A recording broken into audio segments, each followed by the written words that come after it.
कुंडली श्री ज्ञानदेव तुकाराम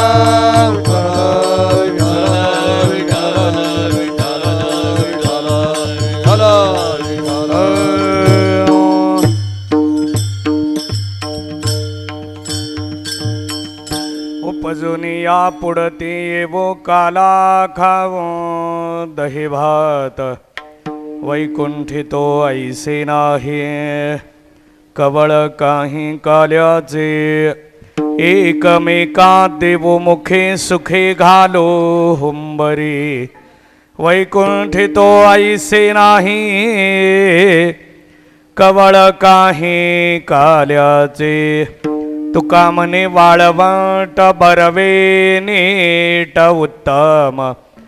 वैकुंठितो ऐसे नाही कवळ काही काल्याचे विठाला विठाला विठाला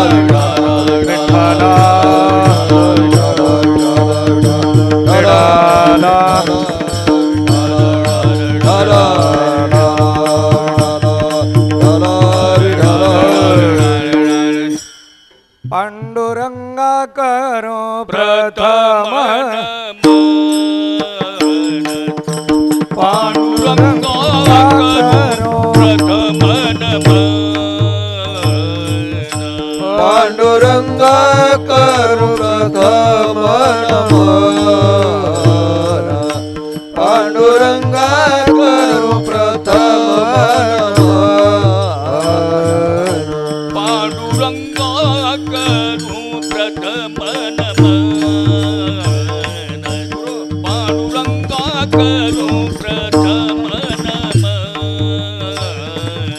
पांडुरंगा करो प्रथम पांडुरंगा करो प्रथम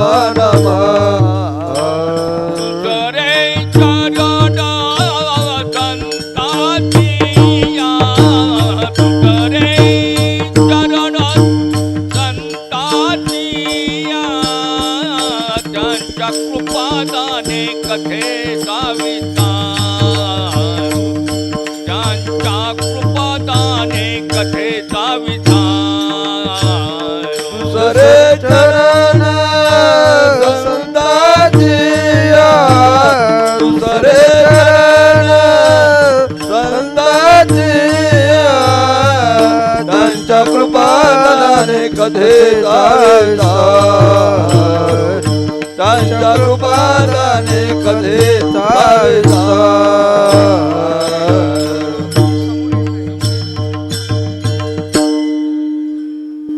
पांडुरंगा करो प्रथम नमन दुसरे चरणा संतांजिया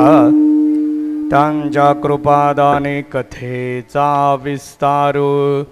बाबाजी सद्गुरू दास तुका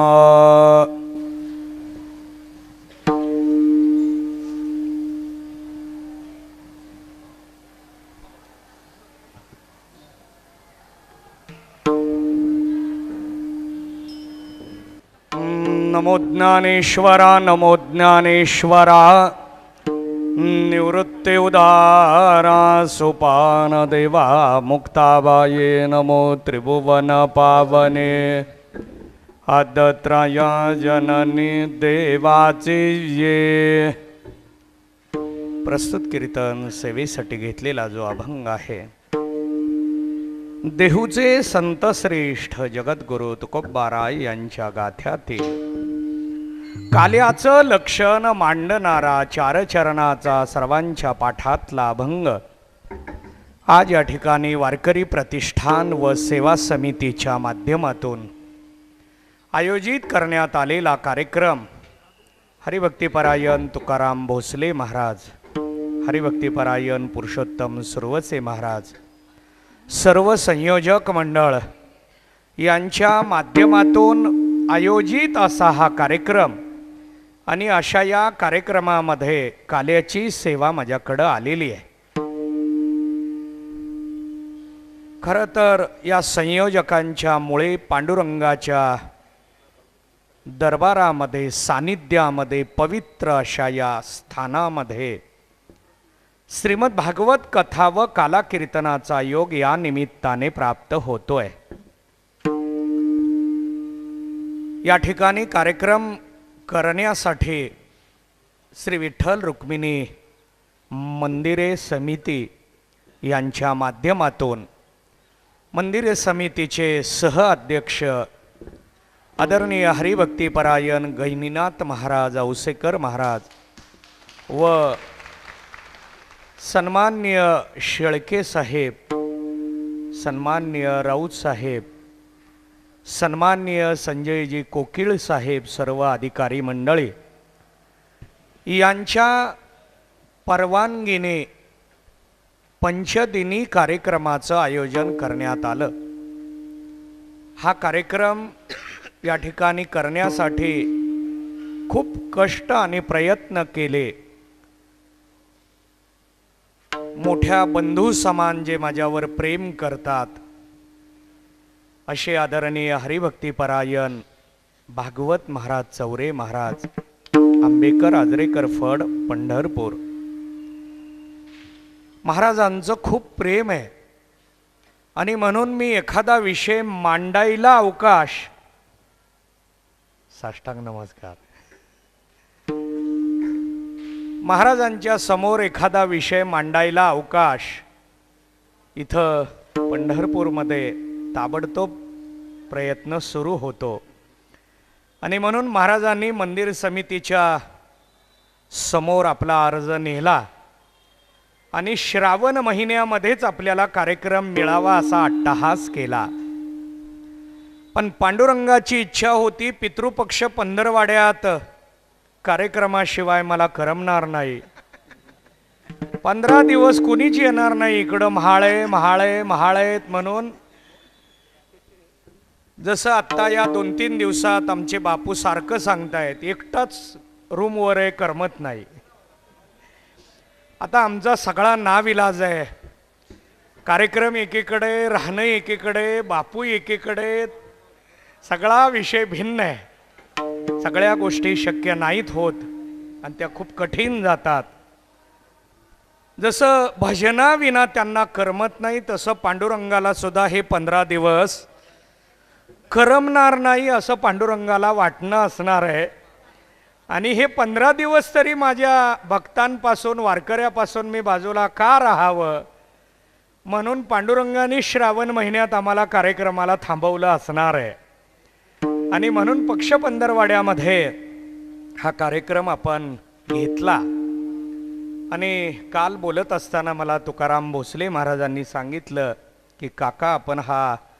कार्यक्रम दरवर्षी करायचा का? आता तुम्ही ताबडतोब अनुमोदन दिलं, मी लगे भागवत महाराजांच्या समोर रात्री मांडला सुद्धा। आता तुकाराम महाराजांची इच्छा आहे म्हटल्यानंतर एवढ्या कमी वयात तळमळ जास्त आहे आणि संप्रदायात मी आणि आदरणीय भागवत महाराज हे सगळ्यांना पाठबळ देतो। माझ्यापेक्षा जास्त भागवत महाराज इथं पाठबळ देण्याचं काम करतात। बघा, प्रत्येक वारीला 65 एकरचे प्लॉट कुठल्याही दिंडीला मिळवून द्यायचे झाले तर पंढरपूरमध्ये महाराजांना फोन करायचा झाला तर एकच नाव समोर येतं, ते म्हणजे चौरे महाराज। म्हणजे आणि शिवाय माझ्या सहकार्याला टाइम लिमिट आहे, मी दुपारी 2:30 ते 5 माझा मोबाईल बंद असतो,